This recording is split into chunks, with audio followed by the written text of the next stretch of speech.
Welcome to Legal Edge after college. मैं हूं प्रियंका और आज मैं एक ऐसे क्वेश्चन का आंसर लेकर आई हूं जो आई होप आप सभी फेस कर रहे होंगे। एक तरफ है लॉ और एक तरफ है नॉन लॉ के सब्जेक्ट्स, कैसे साथ में दोनों को प्रिपेयर किया जाए ताकि आप एग्जाम रेडी रहे।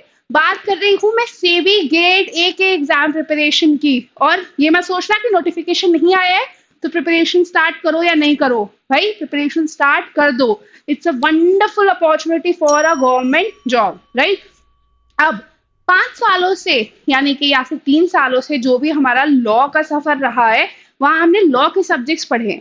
तो बहुत सारे ऐसे भी सब्जेक्ट्स हैं जो हमारे प्रैक्टिस में नहीं है, जो कि नॉन लॉ के सब्जेक्ट्स हैं। तो ये लॉ के सब्जेक्ट्स और ये नॉन लॉ के सब्जेक्ट्स को एक साथ कैसे प्रिपेयर किया जाए वो हमारे आज के डिस्कशन का पॉइंट है। ठीक है, चलिए आज देखते हैं हम किन किन बातों पे मेनली डिस्कस करने वाले हैं। So these are the points which we are going to discuss today. पहले हम सेबी के एग्जाम का ओवरव्यू लेंगे कि भाई जिसकी बात कर रहे हैं वो एग्जाम है क्या, तो एग्जाम का सिलेबस क्या है, क्यों जरूरी है बैलेंस प्रिपरेशन करना, ये बैलेंस प्रिपरेशन करने के लिए हम किस हिसाब से टाइम अलॉट करें, क्या हमारा वीकली स्ट्रक्चर्ड प्लान होना चाहिए, लॉ की प्रिपरेशन स्ट्रैटेजी क्या रहेगी, एप्टीट्यूड की प्रिपरेशन स्ट्रैटेजी क्या रहेगी, रिवीजन और प्रैक्टिस का प्लान कैसा होना चाहिए, और at the end of it आपके लिए कुछ बोनस टिप्स भी होंगी, राइट। चलो फिर लास्ट तक बने रहना क्योंकि काफी इंपॉर्टेंट चीजें डिस्कस करने वाले हैं। सबसे पहले उनके लिए जो ये नहीं जानते कि सेबी लॉ ऑफिसर है क्या बेसिकली, तो आपको थोड़ी सी जानकारी देने के लिए बता दूं कि सेबी ग्रेड एक गवर्नमेंट पोस्ट है, एक असिस्टेंट मैनेजर की पोस्ट है जो आपको security and exchange board of India में मिलती है, जहां पर आपका मेन काम होता है लीगल मैटर्स संभालना, पॉलिसी एंड रेगुलेशन ड्राफ्ट करना, सिक्योरिटी मार्केट को ओवरसाइट करना और मेनली इन्वेस्टर प्रोटेक्शन से रिलेटेड जितने भी रूल्स या रेगुलेशंस हैं सेबी के उनका इम्प्लीमेंटेशन देखना। आप सिक्योरिटी मार्केट से भी जुड़े रहेंगे, साथ ही साथ एक रेप्यूटेड गवर्नमेंट पोस्ट होल्ड करेंगे। एक अच्छी अपॉर्चुनिटी है जिसका नोटिफिकेशन आने ही वाला है नेक्स्ट मंथ के एंड यानी कि जून एंड या जुलाई फर्स्ट वीक में आप इसका नोटिफिकेशन एक्सपेक्ट कर सकते हो। But do not wait for the notification to come, you should start early. क्यों, वो भी देखो। ये देखिए, सबसे पहले तो who are eligible to give this exam, कौन कौन है जो एलिजिबल है। एलिजिबिलिटी की कैटेगरी में आपके पास जो एजुकेशन क्वालिफिकेशन से भी मांगता है वो होनी चाहिए, यानी कि आपके पास बैचलर्स डिग्री होनी चाहिए लॉ की। अगर आप 3 ईयर लॉ से है या 5 ईयर लॉ से हैं doesn't matter, but you need to have a degree in law. ठीक है। सेकेंड, से भी अपने नोटिफिकेशन में जो हायर डिग्री है यानी कि LLM कई बार वो डिजायर करता है, या कई बार 2 इयर्स जो है पोस्ट क्वालिफिकेशन डिजायर करता है। बट अगर आपके पास हायर डिग्री नहीं है या फिर आपकी ग्रेजुएशन के बाद एक्सपीरियंस नहीं है, इसका मतलब ये नहीं है कि आप सेबी के लिए अप्लाई नहीं कर पाएंगे, आप सेबी के लिए फिर भी अप्लाई कर सकते हैं। So if you have a degree in law you are eligible to apply for SEBI, provided आपका एज लिमिट 30 के अंदर होना चाहिए। That means there's just 2 requirements. You have a degree in law. If you are less than 30 years of age, you are eligible to apply for SEBI. अब सेबी के लिए अगर apply करना है तो इसका एग्जाम पैटर्न भी पता होना चाहिए, तभी तो प्रिपरेशन स्ट्रैटेजी डिस्कस करेंगे। तो अगर एग्जाम पैटर्न की बात करूं तो ये पूरा का पूरा एग्जाम 3 फेजेस में होता है। फेज 1 में आपके 2 पेपर आते हैं, पेपर 1 एंड पेपर 2। पेपर 1 में नॉन लॉ के सब्जेक्ट्स आते हैं जिसका लॉ से कोई नाता नहीं है, जैसे कि English, quantitative aptitude, general awareness, reasoning यानी कि आपका logical reasoning, English, maths and GK it's part of it, जिसे हम शॉर्ट में बोलते हैं QREG, quant, reasoning, English and GK. ये पूरा का पूरा पेपर आपका 100 मार्क्स का होता है जिसमें 30% क्वालिफाइंग मार्क्स होते हैं, यानी 30% कट ऑफ जाता है। दूसरा पेपर जो होता है वो भी मल्टीपल चॉइस क्वेश्चन पेपर है, बट इसमें लॉ से रिलेटेड सब्जेक्ट्स आते हैं, राइट। ये पेपर भी आपका 100 मार्क्स का होता है जिसमें आपको 40 मिनट्स का टाइम ड्यूरेशन मिलता है। बट एक बात याद रखिएगा, पेपर 1 हो या पेपर 2 नेगेटिव मार्किंग होती है। अब इस फेज 1 में जो क्लियर करता है ओवरऑल कट ऑफ वो फेज 2 तक जाता है। फेज 2 के पेपर्स ये देखिए, फेज 2 में भी आपके 2 पेपर्स होते हैं। पेपर 1 आपका इंग्लिश का पेपर होता है, बट ये ऑब्जेक्टिव नहीं होता, ये सब्जेक्टिव होता है। इसमें आपकी राइटिंग एंड ड्राफ्टिंग स्किल्स को टेस्ट किया जाता है। 60 मिनट्स का ये पेपर होता है जो कि 100 मार्क्स का होता है, जिसमें ज्यादातर आपकी प्रिसाइज राइटिंग, ऐसे राइटिंग या फिर आपके ड्राफ्ट इंग्लिश राइटिंग स्किल्स को चेक करते हैं, जिसका कट ऑफ यूजुअली 30% जाता ही जाता है। पेपर 2 होता है आपका लॉ का, लेकिन ये भी 2 पार्ट्स में डिवाइडेड है। इसका पहला पार्ट 70 मार्क्स का होता है, जिसमें 70 एमसीक्यूज पूछे जाते हैं। Each MCQ, each question will carry 1 mark. तो यानी 70 मार्क्स के 70 एमसीक्यूज। अब रिमेनिंग 30 मार्क्स का क्या होगा? तो रिमेनिंग 30 मार्क्स में 3 क्वेश्चंस पूछे जाते हैं which are of subjective nature and each question carry 10 marks. यानी कि 3 क्वेश्चन 10-10 मार्क्स के, यानी 30 मार्क्स का आपका सब्जेक्टिव पेपर होता है। और यहाँ पे आपके पास 60 मिनट्स होते हैं अपने 70 मार्क्स के एमसीक्यू सॉल्व करने के लिए, और 60 मिनट्स होते हैं आपके पास अपने 30 मार्क्स के डिस्क्रिप्टिव आंसर्स लिखने के लिए। पेपर 2 भी 100 मार्क्स का होता है, जिसका यूजुअल कट ऑफ 40% जाता है। दोनों ही पेपर्स का एग्रीगेट कट ऑफ आपको तीसरे फेज की तरफ पहुंचाता है, जो कि है फाइनल फेज, यानी कि आपका interview. Interview Hindi and English दोनों ही लैंग्वेज में होता है। यूजुअली 20 से 45 मिनट्स लास्ट करता है, और इसमें ज्यादातर आपके सेबी रिलेटेड क्वेश्चंस या फिर जनरल क्वेश्चंस पूछे जाते हैं। अगर आपके पास पोस्ट क्वालिफिकेशन कोई एक्सपीरियंस है तो थोड़ा सा वेटेज मिल जाता है, अदरवाइज ज्यादा वेटेज आपके पेपर 2 का होता है यहाँ पे, यानी कि फेज 2 का, राइट। अब सवाल ये होता है कि बैलेंस प्रिपरेशन की बात कैसे आई? जब भी हम लॉ स्टूडेंट्स, खास तौर पे मैं भी अपने आप को हमेशा लॉ स्टूडेंट ही कंसीडर करती हूँ, because once a law student always a law student. हमारी पढ़ाई कभी खत्म नहीं होती। जब जब कोई इंपॉर्टेंट जजमेंट आएगा हम सब पढ़ेंगे, राइट। तो यहाँ पे जब भी कोई लॉ स्टूडेंट सेबी या फिर आईबीपीएस के एग्जाम की तैयारी करता है, वो एक चैलेंज फेस करता है, वो है नॉन लॉ के सब्जेक्ट्स, जैसे कि क्वांट, रीजनिंग, इंग्लिश और जीके। अब ये सब्जेक्ट्स हमें लगता है कि हम लॉ ज्यादा बेटर पढ़ लेंगे, वहां ज्यादा स्कोर कर लेंगे, इन पे कम ध्यान देते हैं, तो ऐसा बिल्कुल नहीं करना है, क्योंकि फेज 1 में आपका नॉन लॉ इंपॉर्टेंट है। फेज 2 में इंग्लिश भी 100 मार्क्स का है, वहां भी वो इंपॉर्टेंट है, और यही ओवरऑल डिसाइड करता है आपका सिलेक्शन। तो इक्वल इंपॉर्टेंस रखते हैं नॉन लॉ के सब्जेक्ट्स। तो यहाँ पे एग्जाम की कुछ दिन पहले तैयारी शुरू नहीं करनी है, इन पे कम ध्यान नहीं देना है, हमें करना है एक बैलेंस अप्रोच दोनों ही सब्जेक्ट की। और ये है वो रीजन, क्योंकि लीगल सेक्शन अकेला आपका सिलेक्शन डिटरमाइन नहीं करेगा। आप इंटरव्यू तो तक पहुंचेंगे जब आप फेज 1 के नॉन लॉ के सब्जेक्ट्स क्लियर कर लेंगे, राइट। फेज 1 से फेज 2, फेज 2 से इंटरव्यू तक पहुंचने के लिए नॉन लॉ के सब्जेक्ट्स बहुत ज्यादा इंपॉर्टेंट है। स्पेशली एप्टीट्यूड फेज 1 में एक बहुत इंपॉर्टेंट रोल प्ले करता है। अगर उसका मिनिमम कट ऑफ भी क्लियर नहीं हुआ है तो आप फेज 2 तक नहीं पहुंच पाएंगे। फेज 2 में इंग्लिश जो डिस्क्रिप्टिव मार्क का होता है वो उतने ही मार्क्स का है जितना कि आपका लॉ है। 100 मार्क्स का इंग्लिश एंड 100 मार्क्स का लॉ। तो इंग्लिश भी इतनी ही क्रूशियल वैल्यू रखता है। समटाइम्स पता है, अगर आपने इंग्लिश में ज्यादा स्कोर कर लिया ना तो आपका अल्टीमेट फेज 2 का स्कोर अच्छा हो जाएगा, तो आपको इंटरव्यू में थोड़ा सा एज भी मिल जाएगा। तो यहाँ पे नॉन लॉ के सब्जेक्ट्स इंपॉर्टेंट हो जाते हैं, इसीलिए आपको दोनों ही लॉ एंड नॉन लॉ में एक बैलेंस्ड अप्रोच रखनी बहुत जरूरी होती है, क्योंकि ये आपका ओवरऑल इंटरव्यू के टाइम पे स्कोर जो है वो बढ़ा देते हैं।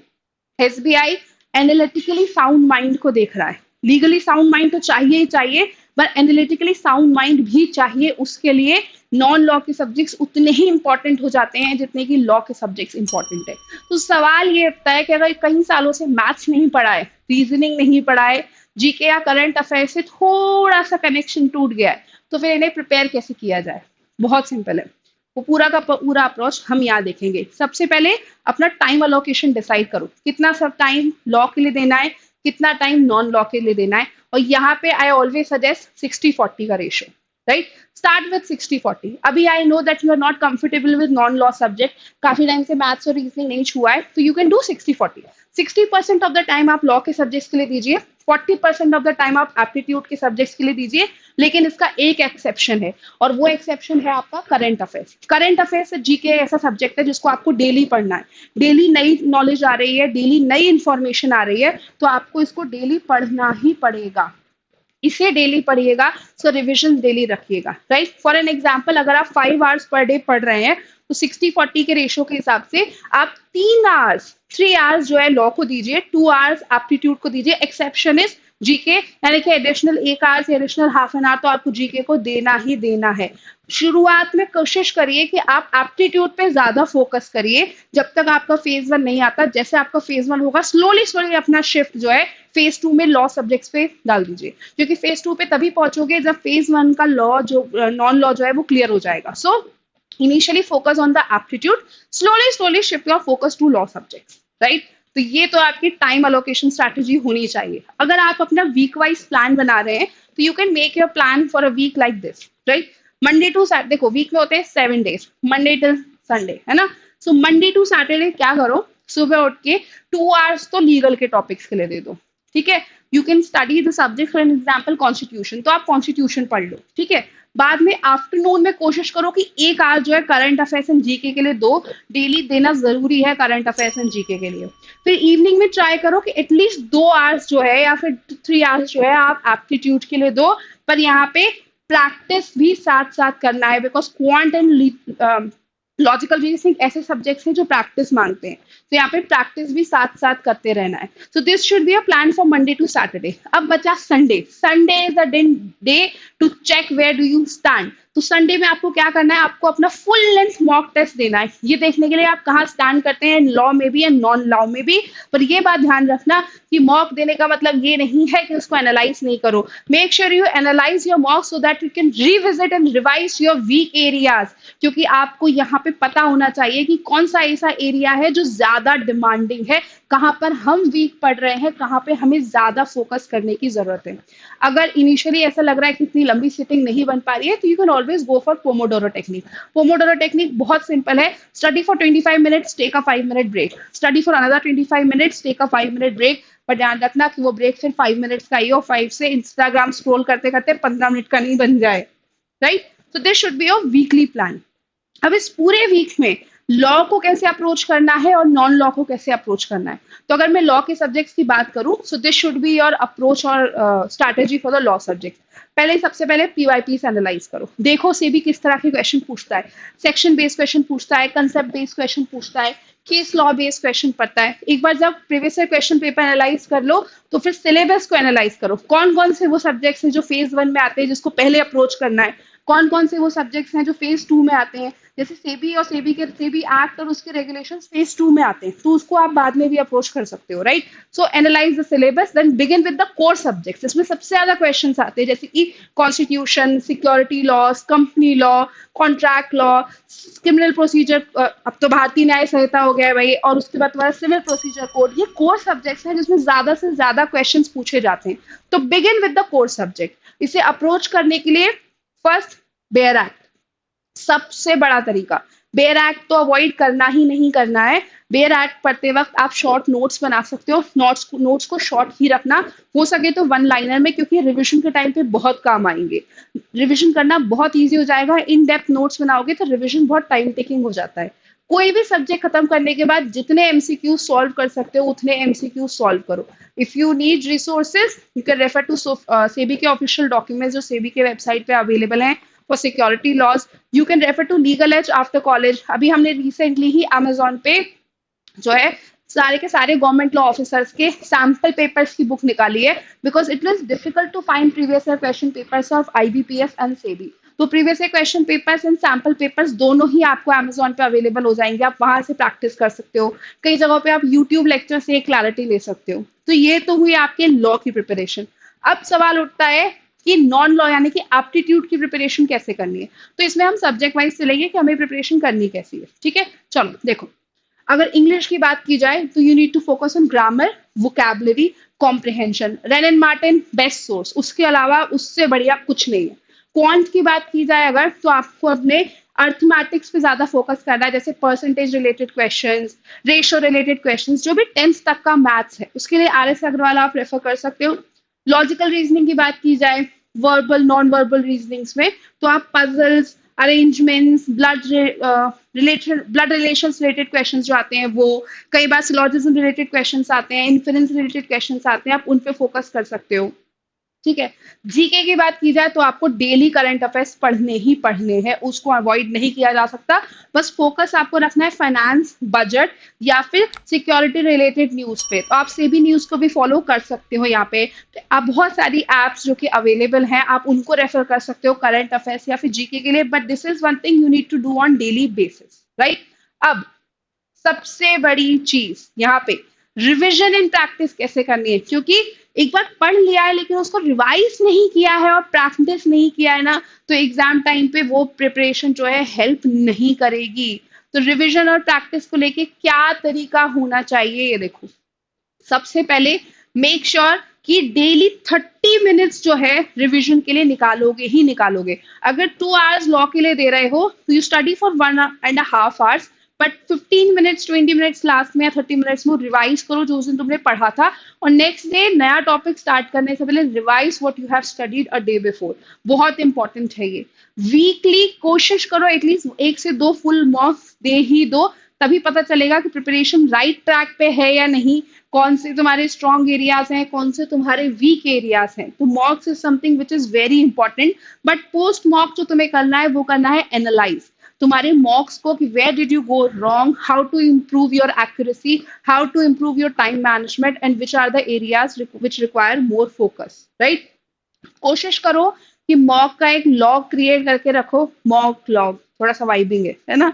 मॉक का एक लॉग क्रिएट करो जहाँ पे अपने वीक एरियाज को मेंशन करते रहो, ताकि अगर संडे को जो एक्स्ट्रा टाइम बचता है ना, क्योंकि संडे को हमने कोई सब्जेक्ट्स के लिए टाइम नहीं रखा है, तो संडे को उन सारे वीक एरियाज को रिविजिट करो जो तुम्हें लगता है कि तुम्हारे सही नहीं गए हैं, ठीक है। So you can reattempt the wrong question afterwards you are done with the entire revision, right. पर सबसे बड़ा यह सवाल उठता है कि मॉक कहाँ से आएंगे। सेबी ही नहीं, गवर्नमेंट लॉ ऑफिसर्स यूजुअली एक ऐसा एग्जाम है जिसका ज्यादातर मटेरियल अवेलेबल नहीं होता है, तो ये मॉक कहाँ से आएंगे। तो उसका मैं एक सोल्यूशन आपको देती हूँ, और सिर्फ मॉक का ही नहीं। टॉपिक समझ में नहीं आ रहा है, उसका सोल्यूशन। सब्जेक्ट क्लैरिटी चाहिए, उसका सोल्यूशन। स्टडी मटेरियल कलेक्ट करना है, नहीं मिल रहा है, कहाँ से कलेक्ट करें, उसका भी सोल्यूशन है। रिविजन प्लान बनाना है, स्ट्रैटेजी नहीं समझ में आ रही है, एमसीक्यूज नहीं मिल रहे हैं, प्रैक्टिस करने के लिए मॉक्स नहीं मिल रहे हैं, सबका एक वन सोल्यूशन है, that is Legal Edge after college, right. हम रिसेंटली अपना सेबी का नया एक क्रैश कोर्स बैच लेकर आ रहे हैं। अगर आप ये सेबी का एग्जाम टारगेट कर रहे हो तो, या फिर अगर आप सारे ही गवर्नमेंट लॉ ऑफिसर टारगेट कर रहे हो तो, you have a place you can come for.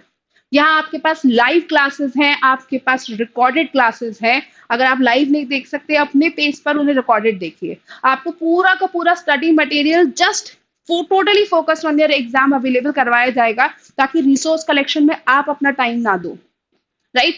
आपको भरपूर प्रैक्टिस करवाई जाएगी, practice paper, sectional test, 50+ mocks, सब कुछ एक ही प्लेस पे अवेलेबल होगा। एंड मोस्ट इंपॉर्टेंटली वो लोग जो इस जर्नी से गो थ्रू हो चुके हैं, वो आपकी स्ट्रैटेजी बिल्ड करेंगे, वो आपको इंटरव्यू तक आपके साथ रहेंगे, राइट। और इससे भी अच्छी न्यूज जानते हो क्या है, ये देखो ये। तो अगर कोर्स में इन्वॉल्व enroll करना है, all you have to do is use this code LEACYT and you can directly avail a 10% discount, कि बहुत अच्छी अपॉर्चुनिटी और बहुत कम दिन तक है। So if you really want to target SEBI, IBPS or any government law officer, all you have to do is visit the website, use the code and be part of the LAC family। आपकी preparation journey तक हम आपका पूरा साथ देंगे। और अभी यहाँ पे रुका नहीं है, कुछ बोनस टिप्स भी हैं प्रिपरेशन की। क्या है वो बोनस टिप्स? सबसे पहले तो ये देखो, फोकस हो जाओ। किसी भी कॉम्पिटिटिव एग्जाम को निकालने के लिए कोई भी ऐसी कोई रामबाण टेक्निक नहीं है जो सिलेक्टेड लोगों को पता होती है। एक ही टेक्निक है, वो है कंसिस्टेंसी। मान लो और बांध लो इस बात को कि 3+ आवर्स तो डेली देने ही देने हैं, और स्लोली स्लोली उनको बढ़ाना है जैसे जैसे एग्जाम का दिन करीब आ जाए, राइट। अपने आप को जो करंट लीगल नॉलेज चल रही है, जो करंट लीगल न्यूज या जीके न्यूज है, उसमें अपडेटेड रखना है। तो जीके इज समथिंग जो डेली पढ़ना है, वो तुम्हारे रूटीन का पार्ट हो जाना चाहिए, राइट। फेजेस की प्रिपरेशन को प्रायोरिटाइज करो। अभी अगर सिक्योरिटी लॉस को ज्यादा टाइम दोगे, वोंट मेक सेंस। फेज 2 का पार्ट है वो। अभी फेज 1 के सब्जेक्ट को ज्यादा प्रायोरिटी दो, क्योंकि वही तुम्हें फेज 2 तक पहुंचाएगा। पर इसका मतलब ये नहीं है कि फेज 2 के प्रिपरेशन को टोटल इग्नोर कर दो, सिक्योरिटी लॉस उठाओ ही नहीं, ऐसा नहीं है। तुम्हें दोनों ही फेजेस को बैलेंस करके चलना पड़ेगा, right. And most importantly there is 3 not basically 3-step rule for success, that is completion, revision and practice. So timely complete your subject so that you can timely revise it and practice it enough. और उसके लिए बहुत जरूरी है एक helping hand का होना, क्योंकि ये मेरा पर्सनल एक्सपीरियंस है कि अगर रिसोर्स कलेक्ट करने में बहुत ज्यादा टाइम लग गया तो सिलेबस टाइमली खत्म नहीं हो पाएगा, फिर रिविजन के लिए कम दिन बचेंगे और प्रैक्टिस कम हो पाएगी, right? So get a helping hand wherever you feel find it feasible, right? But most importantly prevent burn out and stay positive. Preparation में अपने आप को इतना बर्न आउट नहीं कर देना कि एग्जाम पे उसका रिफ्लेक्शन दिखने लगे। सो प्रिपेयर करना है but smartly. So make sure you take your peer learning help, क्योंकि कई बार पीयर्स हेल्प कर देते हैं, राइट? और इसके बियॉन्ड अगर आपको कोई भी हेल्प चाहिए तो we are always there, right? So if you are targeting SEBI or any other government law officer, we are there to help you. All you have to do is reach out to us on 6363286363, right? And don't forget to use the code of LACYT. 10% का discount है, क्यों छोड़ना है ना? अब अगर सेबी की preparation कर रहे हो या फिर तुम्हारा कोई ऐसा फ्रेंड है जो सेबी या फिर किसी भी गवर्नमेंट लॉ एग्जाम की प्रिपरेशन करना है, all you have to do is share this video, like this video, और अगर प्रिपरेशन से रिलेटेड कोई भी न्यूज चाहिए तो subscribe the channel guys, channel subscribe करो। एंड मोस्ट इंपॉर्टेंटली अगर ये ठान लिया है कि सेबी की इस पोस्ट को अपने घर लाना है, कमेंट करो ना, हमें बताओ तुम्हारी प्रिपरेशन से रिलेटेड ऐसा क्या है जो हम डिलीवर कर सकते हैं। सब्जेक्ट है, स्ट्रैटेजी है, anything you guys want, we are here for you. But for that you need to comment and tell us, right? So 3 चीजें करनी है। क्या करना है? Subscribe, like and comment. And तब तक के लिए see ya, bye bye, I see you next time, bye guys.